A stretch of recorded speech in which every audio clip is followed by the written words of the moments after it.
time for the Wash and Whisperer. Tonight we're talking about presidential pardons.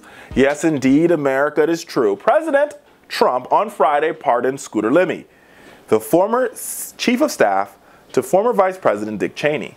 Libby was convicted in 2007 for lying to the FBI and obstructing justice stemming from a leak investigation. Trump's pardon of Libby was extremely out of the blue and raises some eyebrows for many who believe it's potentially related to Trump's own troubles with the ongoing drama with special counsel Robert Mueller. The pardon may also be a message to former FBI director who is currently on a book tour, James Comey, who appointed special counsel Patrick Fitzgerald in the Libby case. Let's talk about the latest when it comes to Trump's legal woes here in Washington. So let me tell you where we are. So the Mueller investigation is moving full steam ahead. Now, on the side of the Mueller investigation moving full steam ahead, you also have a new investigation into Michael Cohen, who is Trump's private attorney and a self-described fixer.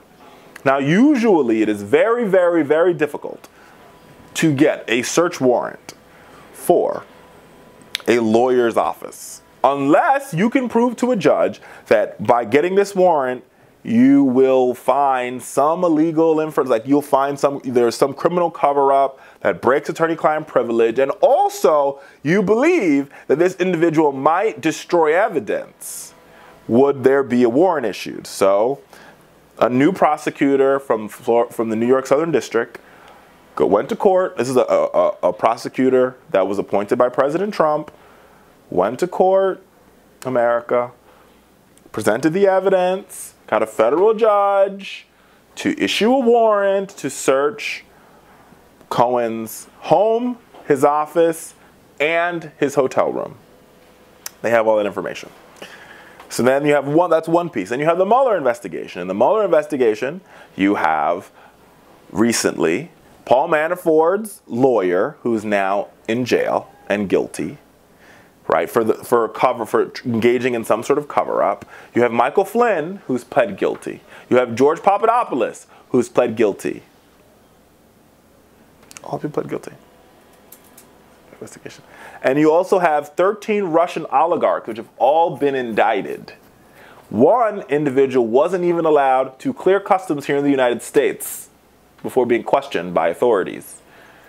And while that's all happening, you have a brouhaha taking place in the United States Senate. In the United States Senate, senators like Lindsey Graham and a number of Republicans and Democrats are joining together to pass a law that will firm up and basically allow Mueller's work to continue without obstruction from President Trump. Mitch McConnell's response to this bill is the following: I don't think President Trump is going to fire Mueller. Thus, I will not put this bill on the floor. That's all the play.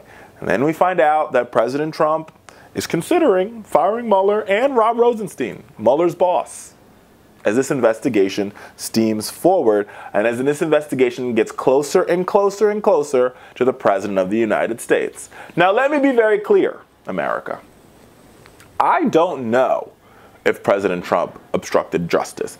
I don't know if President Trump colluded with the Russians. I don't know if President Trump's company, the Trump Organization, engaged in financial malfeasance, in tax evasion. I don't know any of these things. And for anybody who's getting ready to comment on this video, or anybody who's watching this and disagrees with me, here's the truth. You don't know either. President Trump says he didn't collude with the Russians, but this president's also lied to the American people over 2,000 times. So I'm not saying the president's right. I'm not saying the president's wrong. I'm saying I don't know. Here's what I do know. I know that the president's national security advisor, the person that was once trusted with advising the president on all things national security, lied to the FBI. That's what I do know.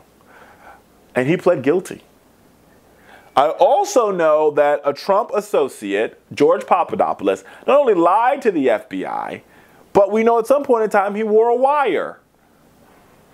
On top of that, Rob Gates, another a Manafort co-worker and co-business owner, whatever you want to call him, who worked on the Trump campaign, has also pled guilty. And now we also know, these are all facts, there's a warrant for evidence taken away from, there's a warrant was issued to raid Michael Cohen's office, Michael Cohen's hotel room, and Michael Cohen's home. These are all the facts. Mueller is one of the best prosecutors in this country, and the job of a prosecutor is to prosecute.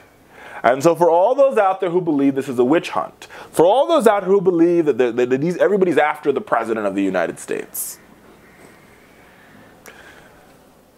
Remember the last time we had a special counsel investigate the President? That was Ken Starr, and he was investigating Bill Clinton. And so all those people out there who think this is some sort of witch hunt and some sort of crazy lunacy, many of you were on the opposite side of that lunacy almost 2 decades ago.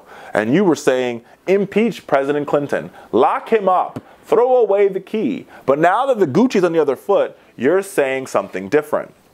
Now let me be very clear. While it is true that there were memos leaked to the press from James Comey that started this special counsel investigation, James Comey is no hero. James Comey is no saint. James Comey at best is a self-righteous, narcissistic, bad manager who, in an attempt to not be political, was completely and totally political. In an attempt to not tip the scales of the election, tipped the scales of the election. And in an attempt to sort of uphold righteousness and justice, is now spending his time on a book tour aimed at getting under the president's skin. But there's something very different between James Comey and the President of the United States.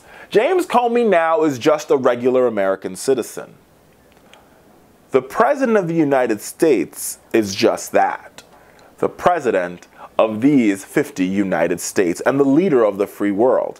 There's never a time, America, where our president should be engaged in this level of high school cafeteria drama. The president is always supposed to be above the fray because he's supposed to be a role model. He's supposed to be the leader of the free world. But what you see every day is the opposite.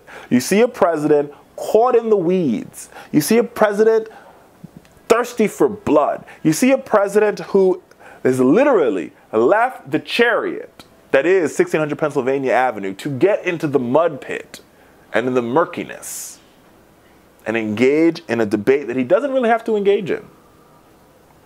He's the President of the United States. Everything he does makes news. If he believes that this is truly a partisan witch hunt being put on by Democrats and the fake news media, then what the president needs to do is ignore it and continue leading this country. And when he leads this country, the American people will say, you know what? I think these people are lying on him. And Mr. President, don't take my word for it. Just look at former presidents. Bill Clinton, whether you like him or not, whether you agree with what he did or not, here are the facts. After the Bill Clinton impeachment saga, Bill Clinton's approval rating went up. And truth be told, if Bill Clinton could have ran for a 3rd term in 2000, I would make the prediction, not only would Bill Clinton would have run, but Bill Clinton would have won a 3rd term. Why? Because he began to ignore the Lewinsky and the Ken Starr debacle, and he started to focus on the American people. Literally talk to his advisors. People like Paul Begala tell you the story of, we had one office in the White House that was focused on the Russia investigation. And everybody else was focused on running the country, including the President of the United States. What we have here is a president that is literally focused on whether or not James Comey farted this morning and what that means to him, or whether or not Stormy Daniels had sex last night and what that means to him. He has found a reason to tweet about everything under the sun regarding this investigation and has spent no time at all, America, tweeting about his accomplishments, tweeting about his so-called tax cut and how it benefited the economy.